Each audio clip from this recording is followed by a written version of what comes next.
नमस्कार, यो हो न्यूज 24 टेलिभिजन न्यूज 8 मा स्वागत छ। 2072 सालमा संविधान जारी भएपछि प्रतिनिधि सभाको दोस्रो कार्यकाल सुरु भएको छ। पहिलो कार्यकाल निकै उतार चढावपूर्ण रह्यो। बहुमत प्राप्त दलबाट नै संसद विघटन गर्नेदेखि सर्वोच्च अदालतको परामर्शबाट संसदको बचाउ गर्ने काम भयो। नेताहरूको छिना झप्टिकै कारण मुलुकले गति लिन सकेन। अर्थतन्त्र ओह्रालो लाग्दै गयो। सोमबारबाट संघीय संसदको अधिवेशन सुरु भएको छ। यो संसदमा पुराना अनुहारका दल तथा सांसदहरू मात्र होइन, नयाँ दल र नयाँ सांसदहरूले प्रवेश पाएका छन्। संसदको पहिलो बैठक बस्दै गर्दा संसदका माहिर खेलाडी मात्र होइन, नयाँ अनुहारका युवाहरूले रोस्टममा उभिएर बोल्दै गर्दा मुलुकले कोल्टे फेर्छ कि भन्ने अपेक्षा गर्न सकिन्छ। पहिलो बैठकमा नयाँ अनुहारका युवाहरू मात्रै होइन, पुराना दलका नेताहरू पनि निकै गम्भीर देखिए। सत्ता गठबन्धनका नेताहरूले मुलुकको समृद्धिका लागि एकाकार भएर अघि बढ्ने प्रतिबद्धता मात्रै जनाएका छैनन्। प्रतिपक्षी दल नेपाली कांग्रेसका सभापति शेरबहादुर देउवाले पनि मुलुकको विकासका लागि सबै मिलेर अघि बढ्नुपर्ने अभिव्यक्ति दिएका छन्। मुलुकको समृद्धिका लागि नेताहरू अब एकले अर्कोलाई गाली र तिरस्कार गर्ने होइन, मिलेर अघि बढ्न जरुरी छ। नेताहरूले अब पनि नमिल्ने हो भने फेरि अर्को चुनावमा विकल्प अवश्य खोज्नेछन्। अब न्यूज 8 का हेडलाइन्स। संघीय संसदको पहिलो बैठकमा नेताहरूलाई मुलुकको अर्थतन्त्रको चिन्ता। संसदले 5 वर्ष कार्यकाल पूरा गर्नेमा सत्ता पक्षका नेताहरू नै सशंकित। सम्पूर्ण समय गोटी चालमा बित्यो भने देशका लागि कहिले काम गर्ने, कहिले के गर्ने। सरकारको न्यूनतम साझा कार्यक्रम प्रधानमन्त्री प्रचण्डलाई हस्तान्तरण। सरकारले नीतिगत निर्देशनमा र दलहरूले सरकारलाई सहयोग गर्ने उच्च स्तरीय संयन्त्रका संयोजक ओलीको प्रतिबद्धता।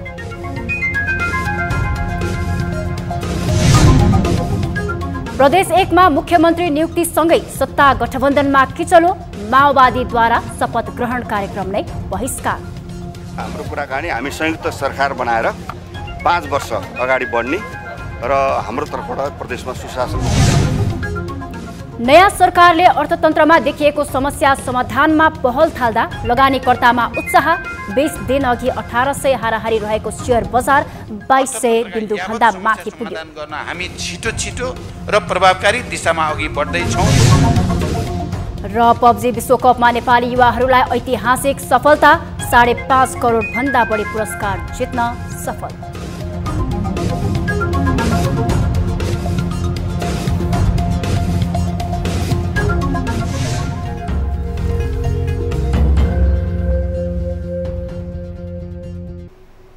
हामी निरन्तर न्यूजमा छौं।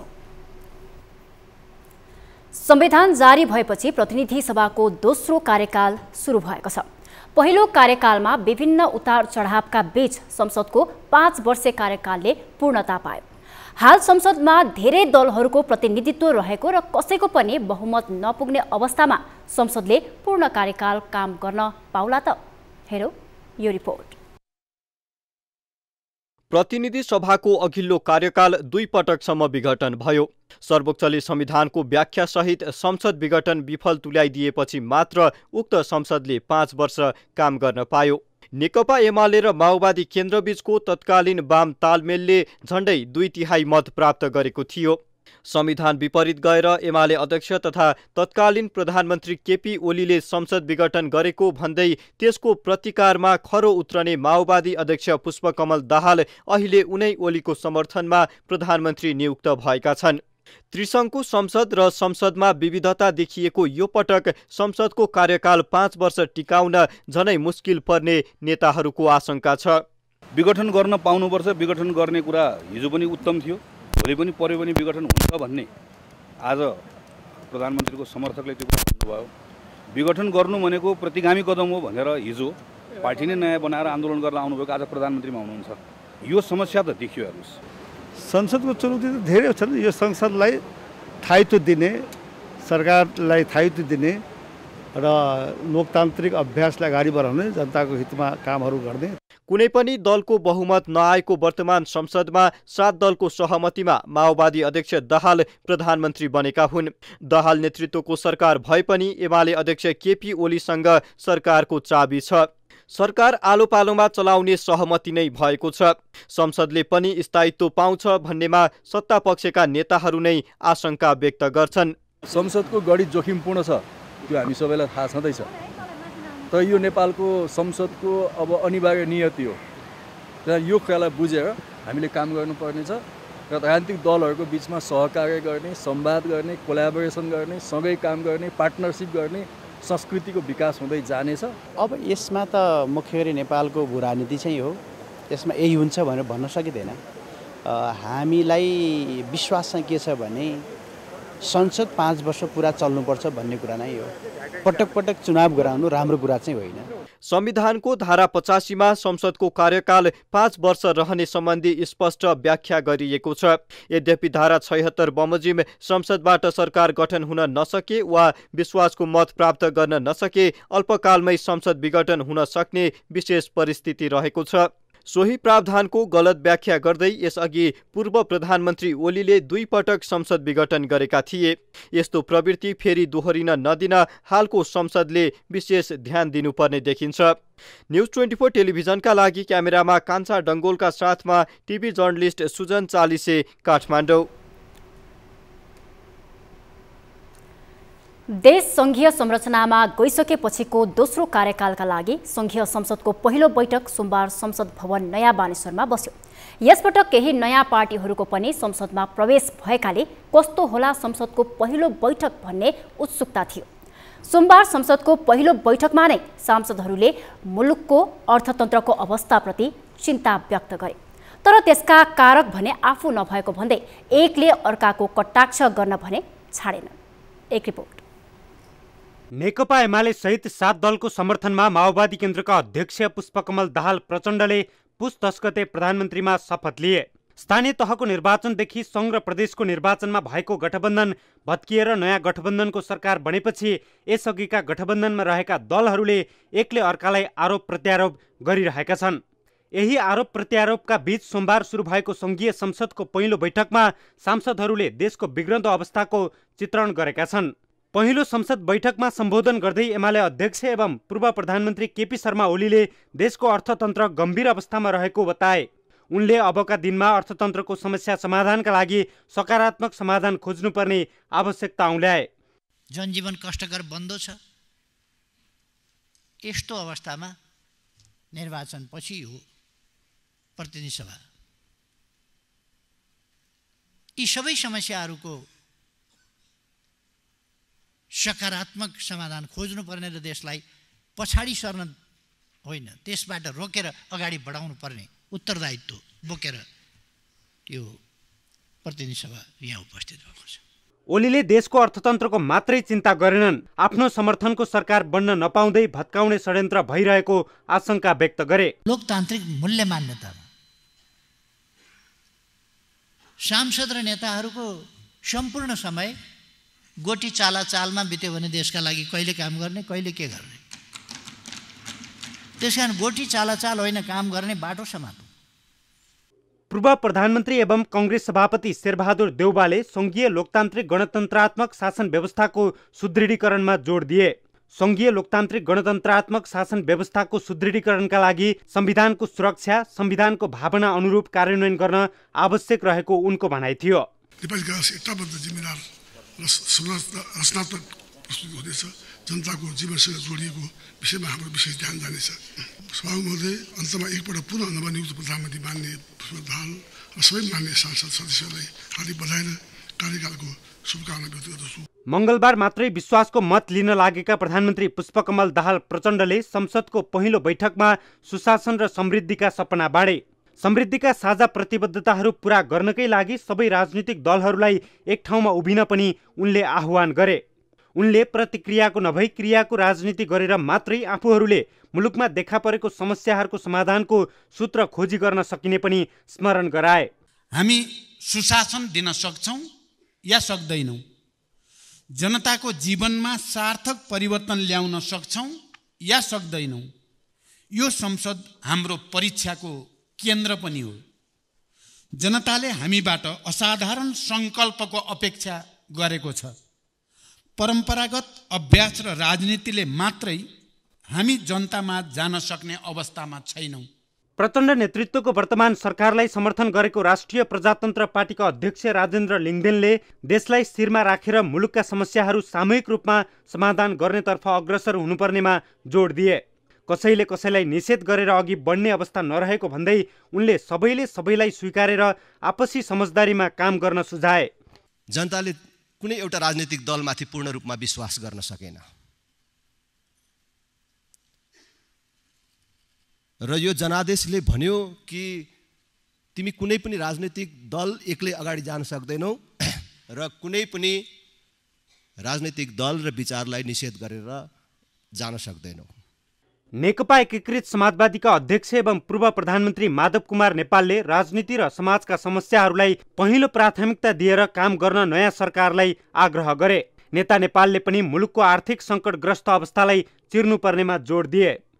र उहाँले केही गरेर देखाउने, नयाँ ढङ्गले अघि बढ्ने र नमुना काम गर्ने र सबै क्षेत्रमा सुधार र आमूल परिवर्तन गरी देखिने गरी काम देखाउने भनेर जुन प्रतिबद्धता व्यक्त गर्नुभएको छ, परिवर्तनको अनुभूति जनताले पाउन सक्ने गरी काम अगाडि बढोस्, बोली र व्यवहारमा सामञ्जस्यता आओस्।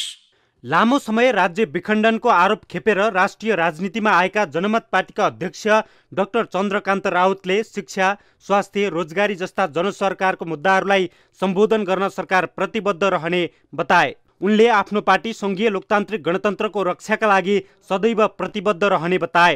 र हामी भित्र देखिएको आवेग त्यो जनताभित्र रहेको परिवर्तनको आकांक्षा मात्रै हो। त्यसलाई हामी ऊर्जाको रूपमा परिवर्तन गर्न सकौँ र सकारात्मक परिवर्तन यो देशमै ल्याउन सकौँ भनेर आशा र विश्वासका साथ नै म यहाँ उभिएको छु, आएको छु।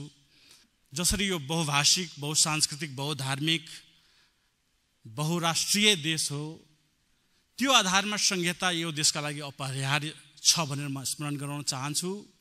नागरिक उन्मुक्ति पार्टीको अध्यक्ष रञ्जिता श्रेष्ठले कांग्रेस, एमाले र माओवादी जस्ता ठूला दलका कार्यकर्ता नभएकै भरमा रेशम चौधरीमाथि झुटो मुद्दा लगाएको भन्दै रिहा गर्न माग गरिन्।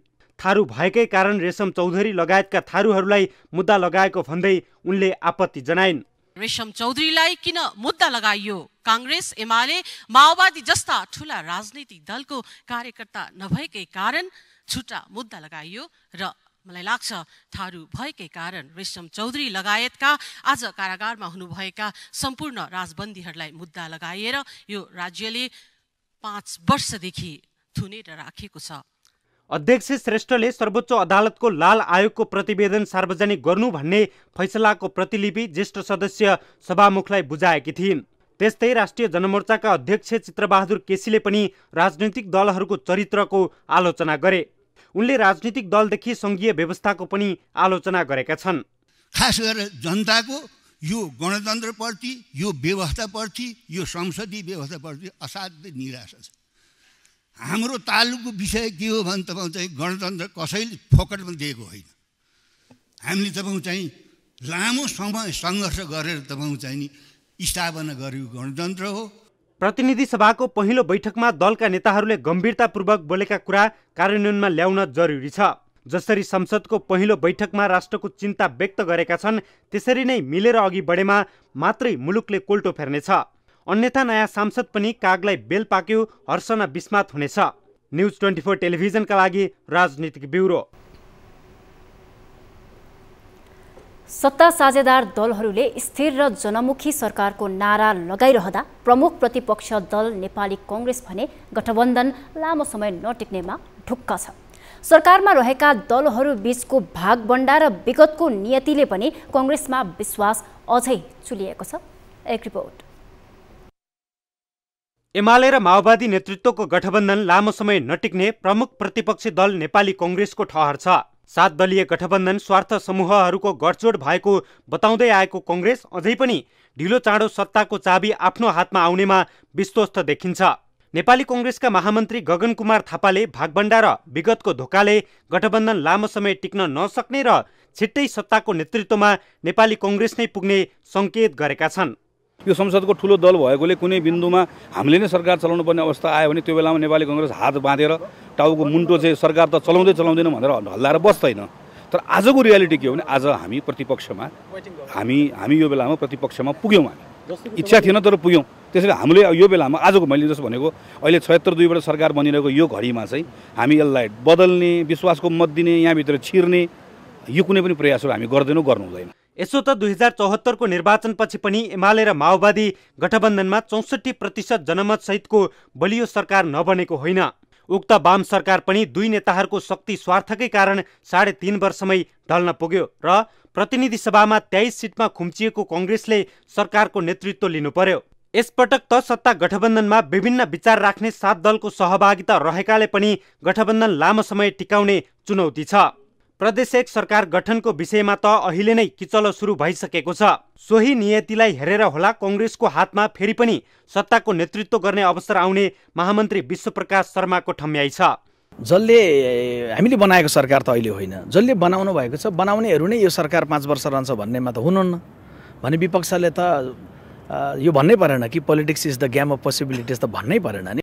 हुन त यसपटकको जनमतले पनि 5 वर्ष स्थिर सरकारको परिकल्पना गरेको छैन, तर दलहरूले आफूलाई सुधार गर्ने अन्तिम मौका पनि यसपटक जनताले दिएका छन्। यस्तोमा सबै दलहरूले आफूमा सुधारको संकेत दिएर देशलाई स्थिरताको बाटोमा अगाडि बढाउनु पर्ने हुन्छ। त्यस्तै कांग्रेस पनि परिस्थितिले प्रतिपक्षमा पुगे पनि सत्ता ढुकेर बस्नुभन्दा पनि खरो प्रतिपक्षको भूमिका निर्वाहको बाटोमा अगाडि बढ्नु आवश्यक देखिन्छ। अन्यथा फेरि यो 5 वर्ष पनि दलहरू सत्ता केन्द्रित राजनीतिमा रुमलिए जनताले विकल्प नखोज्लान् भन्न सकिँदैन। न्यूज 24 टेलिभिजनका लागि क्यामेरामा कान्छा डङ्गोलका साथमा शीतल रिजाल, काठमाडौँ। सरकारले आफ्ना न्यूनतम साझा कार्यक्रम सार्वजनिक गरेको छ। काठमाडौँमा सोमबार आयोजित एक कार्यक्रममा उपप्रधानमन्त्री विष्णु पौडेलले गठबन्धन सरकारका न्यूनतम साझा कार्यक्रम सार्वजनिक गरेका हुन्। कार्यक्रम सार्वजनिक गर्दै उनले यो वर्ष सरकारले गाडी नकिन्ने र नयाँ सार्वजनिक निकाय खोल्न रोक लगाउने योजना लिएको जानकारी दिए। सरकारका कार्यक्रममा स्थानीय तहमा पञ्जीकरणको शुल्क नलिने नीतिगत व्यवस्था गर्ने योजना पनि समेटिएको छ। यस्तै परराष्ट्र नीतिलाई थप सशक्त बनाउने, राष्ट्रिय मुद्दामा एक भएर लाग्ने नीति सरकारका न्यूनतम साझा कार्यक्रममा समेटिएका छन्। राष्ट्रिय स्तरमै चर्चामा आएका विवादित विषयमा भने न्यूनतम कार्यक्रम मौन देखिएको छ। नेकपा एमाले, नेकपा माओवादी केन्द्र, राष्ट्रिय स्वतन्त्र पार्टी, राष्ट्रिय प्रजातन्त्र पार्टी, जनता समाजवादी पार्टी, जनमत पार्टीले सरकारको कामलाई मार्गदर्शन हुने गरी न्यूनतम साझा कार्यक्रम तयार पारेका हुन्। उपप्रधानमन्त्री तथा एमाले नेता विष्णु पौडेल नेतृत्वको कार्यदलले न्यूनतम साझा कार्यक्रमको मस्यौदा गरी शीर्ष नेताहरूलाई बुझाएको थियो। आइतबार शीर्ष नेताहरूले न्यूनतम साझा कार्यक्रमलाई अन्तिम रूप दिएका थिए। यसैबीच सरकारले पृथ्वी जयन्तीको दिन 27 पुसमा सार्वजनिक बिदा दिने निर्णय गरेको छ। सोमबार साँझ बसेको मन्त्री परिषद बैठकले 27 पुसमा सार्वजनिक बिदा दिने निर्णय गरेको हो। सत्ता साझेदार दल राप्रपाले 27 पुसलाई राष्ट्रिय एकता दिवसको मान्यता दिएर सार्वजनिक बिदा दिन माग गर्दै आएको थियो।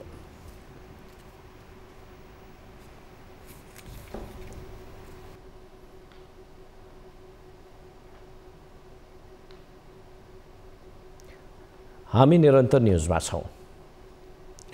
प्रदेश 1 मा एमाले संसदीय दलका नेता हिक्मत कुमार कार्कीको नेतृत्वमा 4 सदस्यीय मन्त्री परिषद गठन गरिएको छ। सोमबार विराटनगर स्थित प्रदेश प्रमुखको कार्यालयमा आयोजित कार्यक्रममा प्रदेश 1 का प्रदेश प्रमुख परशुराम खापुङले एमाले संसदीय दलका नेता हिक्मत कुमार कार्कीलाई मुख्यमन्त्री पदको शपथ ग्रहण गराएका छन्।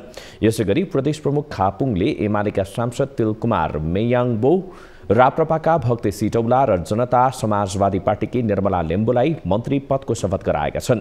मन्त्रीहरूको कार्यभार तोकिएको छैन। सत्ता साझेदार दल नेकपा माओवादी केन्द्रले तत्काल सरकारमा सहभागी नहुने बताएपछि मुख्यमन्त्री कार्कीले एमाले, राप्रपा र जसपाबाट एक जनालाई मन्त्री नियुक्त गरेका हुन्।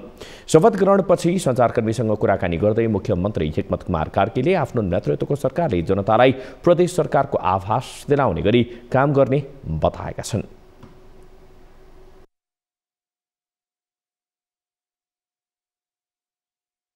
प्रदेश संरचना जनताको प्रिय संरचना हो र जनताको छुन सकिने, भेट्न सकिने र देख्न सकिने सरकार हो भन्ने कुरा स्थापित गर्ने मेरो प्रयास हो। मुख्यमन्त्रीको शपथ ग्रहण कार्यक्रम सरकारको मुख्य घटक नेकपा माओवादी केन्द्रले बहिष्कार गरेको छ। शपथ ग्रहण समारोहका पूर्व मुख्यमन्त्रीहरू, मन्त्रीहरू, प्रदेश सांसद, सुरक्षा निकायका प्रमुखहरू र विभिन्न पार्टीका नेता कार्यकर्ताहरूको सहभागिता रहेको थियो। नेकपा एमालेको धापको आडमा नेकपा माओवादी केन्द्रका अध्यक्ष पुष्पकमल दाहाल प्रचण्ड प्रधानमन्त्री बने। कांग्रेससँगको गठबन्धन तोडेर एमालेको सहारा लिन पुगेका प्रचण्डले त्यसको मूल्य सत्ताको भागबण्डा मार्फत त चुकाउनै पर्यो। सोही कारण संघीय सरकार मात्रै होइन, प्रदेश सरकारको नेतृत्वमा पनि भागबण्डा गरियो। प्रदेशको भागबण्डा मिलाउन अनेक प्रयास भए, तर सत्ता गठबन्धन बीच सबै प्रदेशमा सरकार नेतृत्वको भाग मिलेन र गठबन्धनभित्र असन्तुष्टि बढ्ने संकेत देखिएको छ। एक रिपोर्ट। प्रदेशमा सरकारको नेतृत्व कसले गर्ने भन्ने बारे सहमति खोज्न थुप्रै प्रयास गर्यो सत्ता गठबन्धनले। केही ठाउँमा कुरा मिले पनि सबै ठाउँमा स्थिति सहमतिजनक देखिएन। विशेष गरी प्रदेश 1 को सरकारका विषयमा सत्ता गठबन्धनका नेताहरू बीच कुरा मिलेन। यहाँ गठबन्धनको प्रमुख घटक नेकपा माओवादी केन्द्र नै असन्तुष्ट छ। आइतबार बेलुका बसेको शीर्ष नेताहरूको बैठकले प्रदेश भागबण्डा गर्दा प्रदेश 1 को मुख्यमन्त्री 5 वर्षका लागि नै एमालेलाई दिने सहमति गरेको थियो। तर केन्द्रबाट भएको निर्णयप्रति प्रदेश नेताहरू सहमत देखिएनन्। उनीहरूले 5 वर्षकै लागि सरकारको नेतृत्व एमालेलाई दिने कुरामा असहमति जनाए। सरकारमा सहभागिताका लागि मुख्यमन्त्री आधा कार्यकाल हुनुपर्ने शर्त उनीहरूको छ। प्रदेश 1 को नेतृत्व आलो पालो गर्ने सहमति गरेपछि मात्रै सरकारमा सहभागी हुने अडान नेकपा माओवादी केन्द्र संघीय दलका नेता इन्द्रबहादुर आङबोको छ। सरकारमा सहभागिताका विषयमा छलफल गर्न माओवादी केन्द्रले सोमबार दिउँसो संसदीय दलमा छलफल गर्यो। तर त्यस बैठकले यथावस्थामा सरकारमा सहभागी हुन नसक्ने निष्कर्ष निकाल्यो। प्रदेश 1 को नेतृत्वमा गठबन्धनबाट सर्वसम्मत भएन। माओवादीले मुख्यमन्त्री हिक्मत कुमार कार्कीको शपथ ग्रहणमा सहभागिता नै जनाएन। बाल रहँदा वा नरहँदा जुनसुकै अवस्थामा पनि प्रचलित कानुनको पालना गर्दा बाहेक अरू अवस्थामा कुनै किसिमबाट पनि प्रकट वा संकेत गर्ने छैन।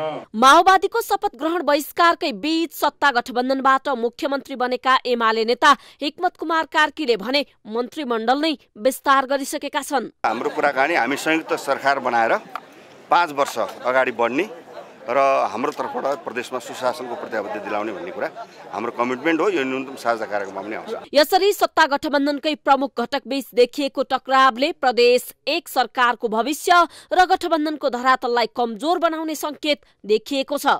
यो टकराव केन्द्रबाट नियन्त्रण गर्न खोजिए पनि ग्राउन्ड लेभलमा देखिएको असन्तुष्टिले त्यहाँको राजनीतिक परिणामलाई प्रभावित पार्ने निश्चित छ।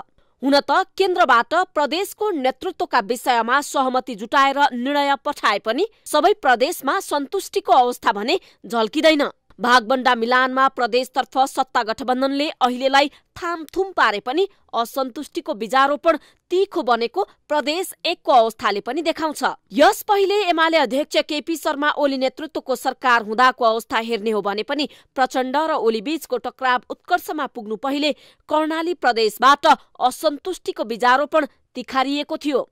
यो इतिहास 2 वर्ष पहिलेको मात्र हो। यस पटक प्रदेश 1 बाट यही स्थितिको सृजना हुने त होइन। यो आशंका गर्न सक्ने ठाउँ सोमबार माओवादीले एमाले नेतृत्वमा बनेको प्रदेश सरकारको शपथ ग्रहण समारोह नै बहिष्कारले दिएको छ। यद्यपि यो प्रारम्भिक घटनाक्रम भएकाले विषयलाई मत्थर बनाउन केन्द्रले बलियो कदम चाल्न सक्ने देखिन्छ। तर थोरै पनि तलमाथि भए दबाइएको आवाज पुनः चर्किन धेरै समय लाग्दैन। यसतर्फ राजनीतिमा कहलिएका खेलाडी प्रचण्ड र ओली सचेत नै होलान्। न्यूज 24 टेलिभिजनका लागि राजनीतिक ब्युरो। नेकपा माओवादी केन्द्रका पोलिट ब्युरो सदस्य शालिग्राम जमकट्टेल बागमती प्रदेशको मुख्यमन्त्रीमा नियुक्त भएका छन्। नेपालको संविधानको धारा 168(2) बमोजिम जमकट्टेललाई मुख्यमन्त्रीमा नियुक्त गरिएको हो। बागमती प्रदेशमा जम्मा 7 राजनैतिक दलको प्रतिनिधित्व छ। यस्तोमा नेकपा एमाले सहित 5 दलको समर्थनमा उनी मुख्यमन्त्रीमा नियुक्त भएका हुन्। केन्द्रमा गठबन्धन नगरेको एकीकृत समाजवादीले बागमती प्रदेशमा भने सत्ता गठबन्धनलाई समर्थन गरेको हो। नेकपा एसको 7 सिट रहेको छ। यसैगरी हाम्रो नेपाली पार्टीको 2 सिट रहेकोमा यस पार्टीले पनि जमकट्टेलाई नै समर्थन गरेको छ। एमालेको 27, माओवादीको 21, राप्रपाको 13, नेकपा एसको 7 र हाम्रो नेपाली पार्टीको 2 गरी 70 सांसदको समर्थनमा माओवादीका जमकट्टेल बागमती प्रदेशको 4थो मुख्यमन्त्री बनेका हुन्। मुख्यमन्त्रीमा नियुक्त भएपछि उनले एकीकृत समाजवादी र हाम्रो नेपाली पार्टीको पनि समर्थन रहेको भन्दै खुसी समेत व्यक्त गरे। बागमती प्रदेशमा प्रतिनिधित्व गर्ने दलहरूको बिचमा एउटा सहमति गरेर हामीले 5 वटा दलको कुल 70 जना मान्यज्यूहरूको समर्थनमा म मुख्यमन्त्री नियुक्ति भएको छु। अघिल्लो कार्यकालमा प्रदेशका आर्थिक मामिला तथा योजना मन्त्री रहेका जमकट्टेल यसअघि 2074 मा नेकपाको सरकार हुँदा आन्तरिक मामिला तथा कानुन मन्त्री थिए। नेकपा विभाजन हुँदा उनले मन्त्री पदबाट राजीनामा दिएका थिए। न्युजहरू अझै बाँकी छन्, अब पालो ब्रेकको।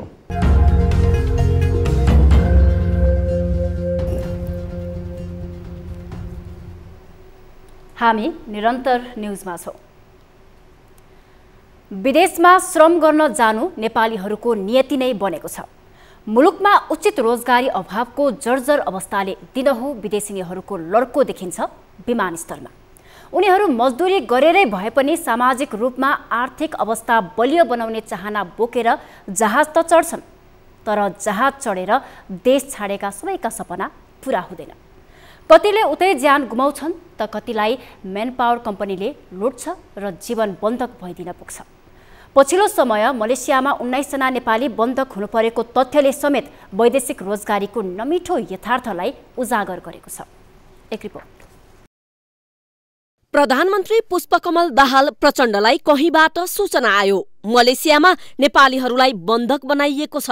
अनि सोमबार बिहानै उनले सरकारका मुख्य सचिव शंकरदास बैरागीलाई निर्देशन दिए। बन्धक बनाएका र अन्य समस्यामा परेका नेपालीहरूको अवस्था बुझेर तत्काल रिहाई तथा उद्धारको पहल गर्नु। प्रधानमन्त्री प्रचण्डको निर्देशनपछि सक्रिय भए मुख्य सचिव बैरागी। मुख्य सचिवकै पहलमा परराष्ट्र मन्त्रालय मार्फत मलेसिया स्थित नेपाली राजदूतावाससँग सम्पर्क भयो। बन्धक बनाइएका 19 जना नेपालीहरूको अवस्था बुझियो र उनीहरूमध्ये 13 जनाको उद्धार भइसकेको छ। उद्धार गरिएका 13 जना मध्ये 6 जना मंगलबार स्वदेश फिर्ता हुँदैछन् भने 7 जना शुक्रबारसम्ममा नेपाल आइपुग्नेछन्। यति मात्र होइन, मलेसियामै अन्य 28 जना नेपाली श्रमिकहरू समेत समस्यामा रहेको सूचना प्रधानमन्त्रीको सचिवालयसम्म आइपुगेको छ। उनीहरूको सहजताका लागि पनि पहल जारी छ। मलेसियामा मात्र होइन, नेपाली श्रमिकले अन्य मुलुकमा भोग्नु परेको समस्या सुनि नसक्नुको छ। वैदेशिक रोजगारीको सिलसिलामा विदेशीहरूले घर परिवार र आफ्नो जीवनबारे सुन्दर सपना बोकेका हुन्छन्। जीवनयापन सहज बनाउन नेपालमा केही अवसर नपाएपछि उनीहरूले खाडीमा रगत बगाउन तयार हुनु परेको नमिठो यथार्थ हाम्रो समाजमा छ। तर उनीहरू कतिले जीवन बन्धक बनाउनु पर्ने नियति भोग्नु पर्छ, कतिले उतै ज्यान गुमाउँछन्, कतिलाई त निर्दोष हुँदाहुँदै पनि जघन्य अपराधको दोषी ठहर गरी मृत्युदण्डको सजाय घोषणा गरिन्छ। तर हाम्रो सरकार नेपाली युवाको रेमिट्यान्स कुम्ल्याउँदै रमिते बनिरहन्छ। सरकारको नेतृत्व गर्ने हर कोहीले युवा स्वरोजगारका चर्का नारा घन्काउँछन्, भाषण गर्छन्। तर स्वरोजगारको त के कुरा, युवालाई विदेश पठाएर ठगी गर्दै उनीहरूलाई बिचल्लीमा पार्ने मेन पावर कम्पनीलाई छुनसम्म सक्दैनन्। विदेश पठाउने गिरोह नै यस्ता हुन्छन् कि जहाँ आर्थिक सेटिङमा राजनीतिक नेतृत्वलाई नै किनिएको हुन्छ। आफ्ना नागरिक विदेशमा बिचल्ली हुँदा प्रधानमन्त्रीकै निर्देशन चाहिने? हरेक ठाउँमा प्रधानमन्त्री र मन्त्रीको निर्देशनपछि मात्रै काम गर्ने हो भने किन चाहियो कूटनीतिक नियोग? किन पाल्नु पर्यो करोडौं खर्च गरेर परराष्ट्र सम्बन्धी काम गर्ने कर्मचारी? नागरिकमाथि बेप्रवाहको यो हदसम्मको निकम्मापन कहिलेसम्म? राजनीतिक नेतृत्वले प्रचार शैलीमा काम गर्ने होइन, परिणामबाटै वहाई बटुल्नेतर्फ ध्यान दिनुपर्छ।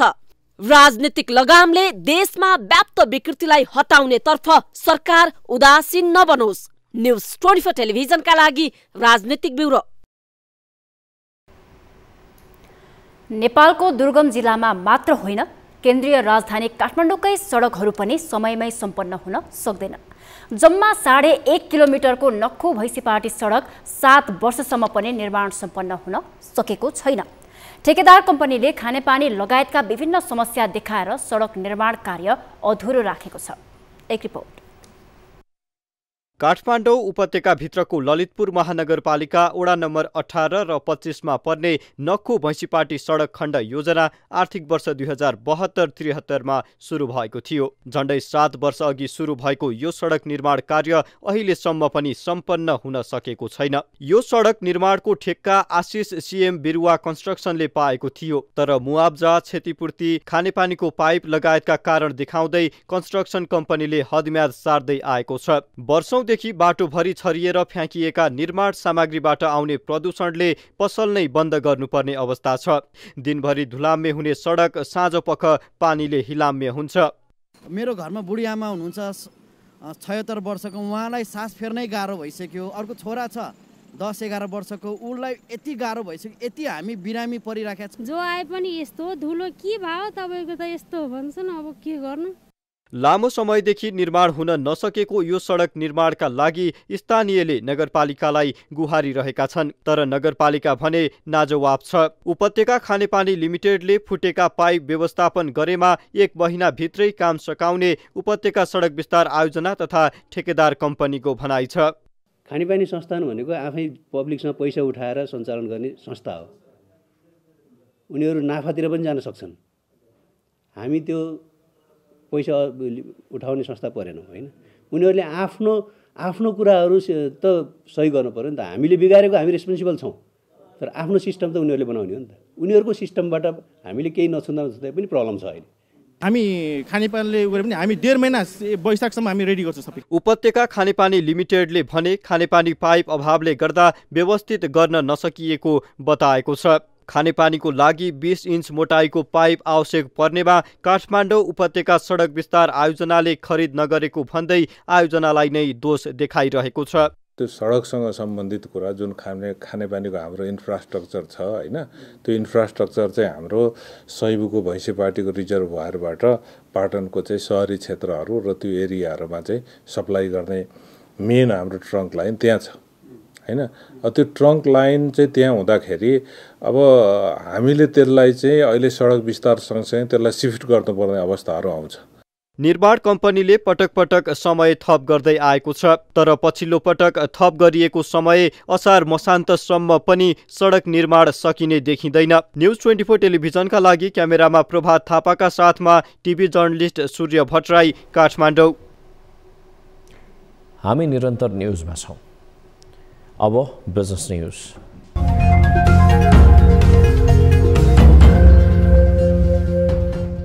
प्रधानमन्त्री पुष्पकमल दाहाल प्रचण्डले सरकारको प्रमुख एजेन्डा दिगो आर्थिक विकास र अर्थतन्त्रको सबलीकरण रहेको बताएका छन्। सोमबार काठमाडौँमा आयोजित ग्लोबल आइएमई बैंक र बैंक अफ काठमाडौँको एकीकृत कारोबार शुभारम्भ समारोहलाई सम्बोधन गर्दै प्रधानमन्त्री दाहालले वित्तीय, मौद्रिक, पुँजी बजार, सहकारी, बीमा र निजी कम्पनीका निकायहरूबीच आवश्यक समन्वय गरी निजी क्षेत्रको लगानी प्रबन्धन गर्न आवश्यक नीतिगत, संस्थागत तथा प्रक्रियागत सुधार गर्न बताएका हुन्। उनले रेमिट्यान्स र कर्जाले निम्त्याउने आयात र जग्गाको कारोबारको वृद्धिले अर्थतन्त्र अप्ठ्यारोमा रहेको भन्दै अब उत्पादनमूलक क्षेत्रमा लगानी बढाउन आग्रह गरे।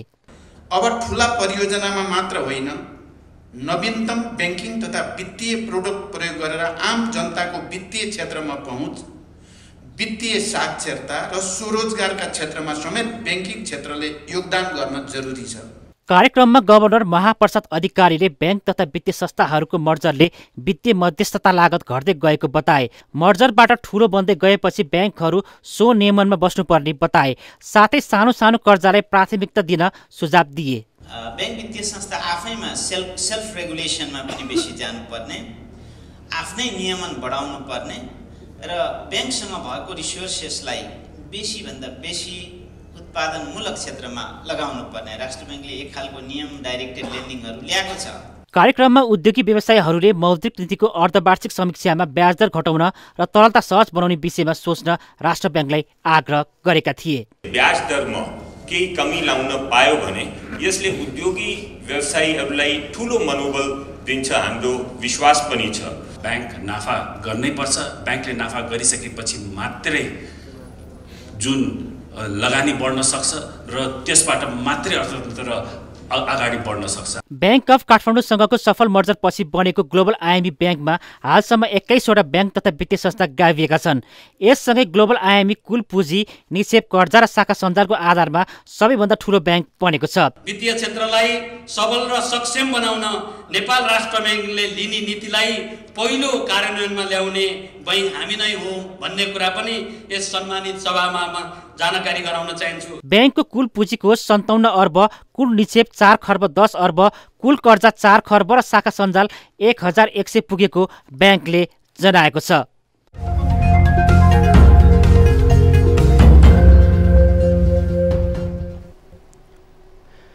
सत्र महिनादेखि घट्दो ट्रेन्डमा रहेको शेयर बजार नयाँ सरकार गठन भएसँगै बढ्न सुरु गर्यो।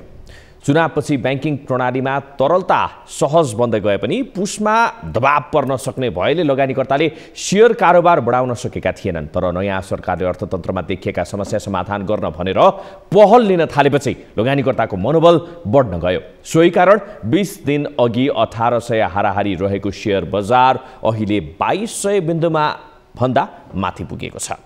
एक रिपोर्ट। सोमबार परिसूचक नेप्से 2211 बिन्दुमा पुगेर बन्द भएको छ। पुस 4 गते 1849 बिन्दुमा रहेको नेप्से त्यसयता 362 अङ्कले बढेको छ। शेयर बजार यसरी बढ्नुमा अरू कुनै कारण नभएर नयाँ सरकार गठनपछि अर्थमन्त्रीमा विष्णु पौडेल नियुक्त हुनु हो। पौडेलको यसअघिका 2 कार्यकालमा बजार बढेको र अहिले पनि बढ्न सक्ने भनेर लगानीकर्ताले शेयर खरिद बढाइदिए। अझ नयाँ सरकारको पहिलो मन्त्री परिषद बैठकले अर्थतन्त्र र पुँजी बजारमा देखिएका समस्या समाधान गरेर अगाडि बढ्ने निर्णय गरेपछि 17 महिनादेखि घट्दो ट्रेन्डमा रहेको बजारले रङ परिवर्तन गरेको हो। प्रधानमन्त्री पुष्पकमल दाहाल प्रचण्डले अर्थमन्त्री र गभर्नरलाई अर्थतन्त्र र पुँजी बजारमा देखिएका समस्या समाधान गर्न निर्देशन नै दिएका थिए। त्यसपछि गभर्नर महाप्रसाद अधिकारीले चालु पुँजी कर्जा मार्गदर्शन सच्याइदिए।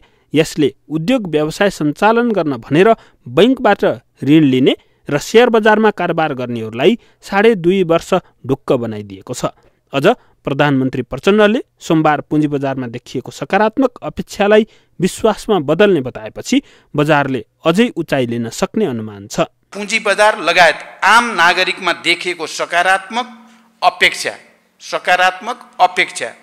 पनि अब अर्थतन्त्रका यावत समस्या समाधान गर्न हामी छिटो र प्रभावकारी दिशामा अघि बढ्दैछौँ भन्ने आभास पक्कै हुँदैछ र यो अपेक्षा र आशालाई जीवित मात्र होइन एउटा विश्वासमा बदल्ने चुनौती हाम्रो अगाडि छ। 2078 भदौ 3 गते 3227 बिन्दु पुगेको नेप्से राष्ट्र बैंकले शेयर धितो कर्जामा 4 करोड र 12 करोडको क्याप लगाइदिएपछि घट्न सुरु गरेको थियो।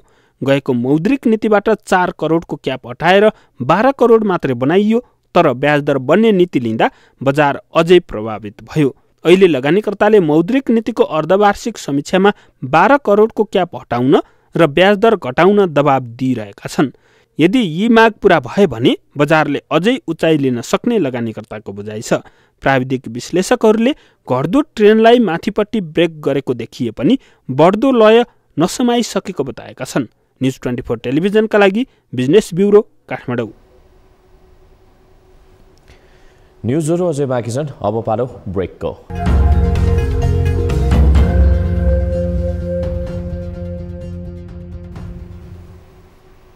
हामी निरन्तर न्युजमा छौँ।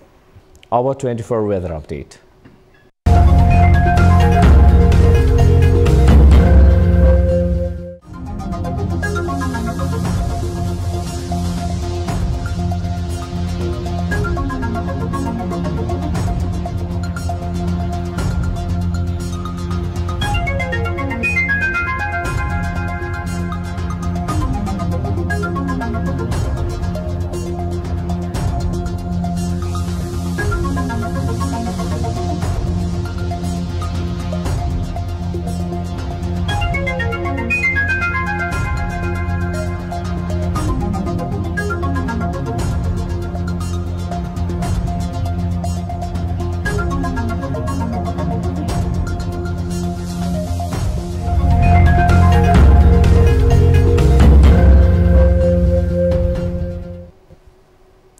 अब न्युज 8 को अन्त्यमा पुनः हेडलाइन्स।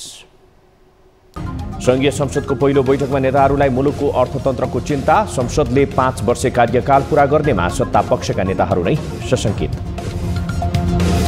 सम्पूर्ण समय गोटी चालमा बित्यो भने देशका लागि कहिले काम गर्ने, कहिले के गर्ने। सरकारको न्यूनतम साझा कार्यक्रम प्रधानमन्त्री प्रचण्डलाई हस्तान्तरण, सरकारले नीतिगत निर्देशनमा र दलहरूले सरकारलाई सहयोग गर्ने उच्चस्तरीय संयन्त्रका संयोजक ओलीको प्रतिबद्धता।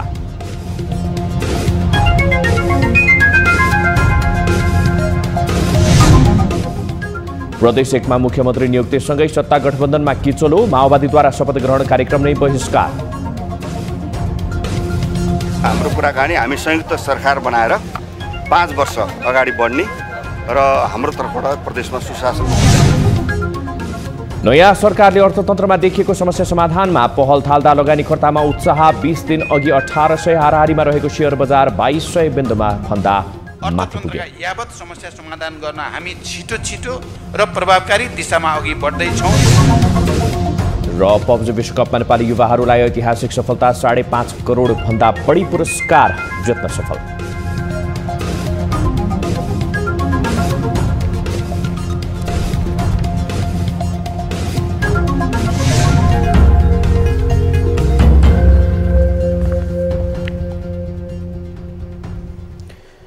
न्यूज 8 अहिलेलाई यति नै। जाँदै तारेर गाडीका लागि हामीले सोधेको प्रश्न, गृह मन्त्रालयको निर्देशनपछि देशभरका धेरै अवैध क्रसर उद्योग धन्दा बन्द हुन थालेका छन्। सरकारको यो कदमले निर्माण सामग्रीको मूल्य बढ्ने सम्भावना रहन्छ भन्नेले तालीमा, रहँदैन भन्नेले गाडीमा भोट गर्नुहोला। हाम्रो पात्रको एपमा गएर ताली र गाडीका लागि भोट गर्न सक्नुहुनेछ। थप न्यूजका लागि हाम्रो वेबसाइट www.news24nepal.com हेर्नुहोला। साथै हामीलाई फेसबुक, ट्विटर र युट्युबमा पनि फलो गर्न सक्नुहुनेछ। यस्तै मोबाइल भाइबर र इमेलबाट 24 हेल्प डेस्कमा समस्या र गुनासो गर्न सक्नुहुनेछ। अहिलेलाई बिदा दिनुहोस्। हामी निरन्तर न्यूजमा छौँ। नमस्ते।